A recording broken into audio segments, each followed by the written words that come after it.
உயிர்த்தெழுந்த இயேசு கிறிஸ்துவின் வல்லமை ஊழியங்கள் வழங்கும் வசனப் பெட்டகம். இயேசுவே கர்த்தர். இயேசுவையே தேவன் ஆண்டவரும் கிறிஸ்துவுமாக்கினார். இயேசுவே ராஜாதி ராஜா, கர்த்தாதி கர்த்தா. கிறிஸ்துவே மரித்தோர் மேலும் ஜீவனுள்ளோர் மேலும் ஆண்டவர். கிறிஸ்துவே போதகரும் ஆண்டவருமாயிருக்கிறார். வசனப் பெட்டகத்தின் இன்றைய தின கருப்பொருள் மனம் திரும்புதல். அது முதல் இயேசு மனம் திரும்புங்கள், பரலோக ராஜ்யம் சமீபித்திருக்கிறது என்று பிரசங்கிக்க தொடங்கினார். மனம் திரும்புதலை குறித்ததான வேத வசனங்களை பார்க்கலாம். 2 நாளாகவும் 7:14 வாசிக்கிறோம். என் நாமம் தரிக்கப்பட்ட என் ஜனங்கள் தங்களை தாழ்த்தி ஜெபம் பண்ணி என் முகத்தை தேடி தங்கள் பொல்லாத வழிகளை விட்டு திரும்பினார். அப்பொழுது பரலோகத்தில் இருக்கிற நான் கேட்டு அவர்கள் பாவத்தை மன்னித்து அவர்கள் தேசத்துக்கு சேமத்தை கொடுப்பேன். 1 யோவான் 1:9 வாசிக்கிறோம். நம்முடைய பாவங்களை நாம் அறிக்கையிட்டால் பாவங்களை நமக்கு மன்னித்து எல்லா அநியாயத்தையும் நீக்கி நம்மை சுத்திகரிப்பதற்கு அவர் உண்மையும் நீதியும் உள்ளவராயிருக்கிறார். அப்போஸ்தலர் 3:20 வாசிக்கிறோம். உங்கள் பாவங்கள் நிவர்த்தி செய்யப்படும் பொருட்டு நீங்கள் மனம் திரும்பி குணப்படுங்கள். நீதிமொழிகள் 28:13 வாசிக்கிறோம். தன் பாவங்களை மறைக்கிறவன் வாழ்வடைய மாட்டான், அவைகளை அறிக்கை செய்து விட்டு விடுகிறவனோ இரக்கம் பெறுவான். மத்தேயு 3:8 வாசிக்கிறோம்.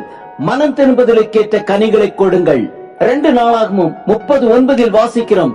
உங்கள் தேவனாகிய கர்த்தர் கிருபையும் இரக்கமும் உள்ளவர். நீங்கள் அவரிடத்திற்கு திரும்பினால் அவர் தம்முடைய முகத்தை உங்களை விட்டு விலக்குவதில்லை. 2 பேதுரு 3:9 வாசிக்கிறோம். தாமதிக்கிறார் என்று சிலர் எண்ணுகிறபடி கர்த்தர் தமது வாக்குத்தத்தத்தை குறித்து தாமதமாயிராமல் ஒருவரும் கெட்டு போகாமல் எல்லாரும் மனம் திரும்ப வேண்டும் என்று விரும்பி நம்மேல் நீடிய பொறுமையுள்ளவராயிருக்கிறார். மத்தேயு 9:13 வாசிக்கிறோம். நீதிமான்களை அல்ல பாவிகளையே மனம் திரும்புகிறதற்கு அழைக்க வந்தேன் என்றார். யாக்கோபு 4:8 வாசிக்கிறோம். தேவனிடத்தில் சேருங்கள், அப்பொழுது அவர் உங்களிடத்தில் சேருவார்.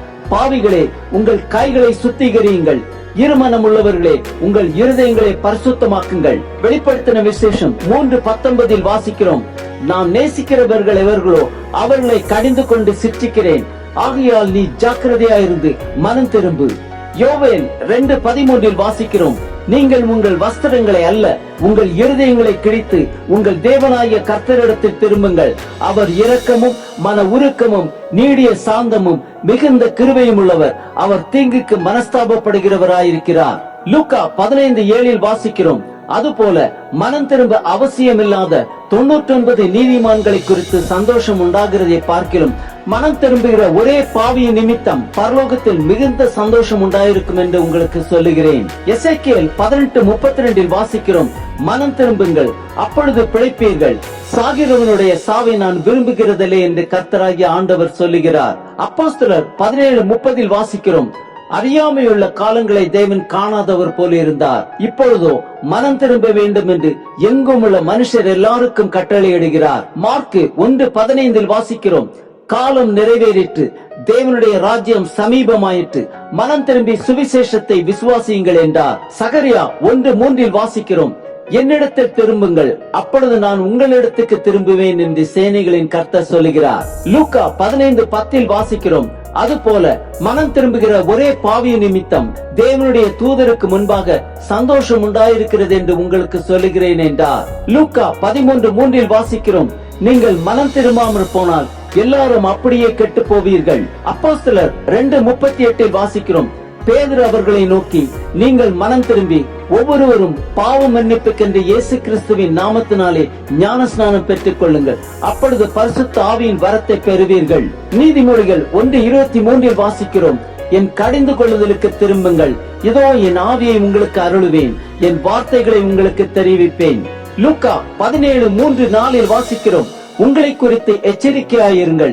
உன் சகோதரன் உனக்கு விரோதமாய் குற்றம் செய்தால் அவனை கடிந்து கொள், அவன் மனஸ்தாபப்பட்டால் அவனுக்கு மன்னிப்பாயாக.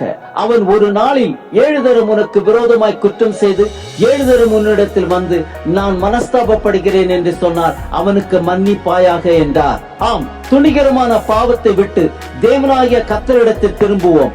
அவர் இரக்கமும் மன உருக்கமும் நீடிய சாந்தமும் மிகுந்த கிருபையும் உள்ளவர். அவர் தீங்குக்கு மனஸ்தாபப்படுகிறவராயிருக்கிறார்.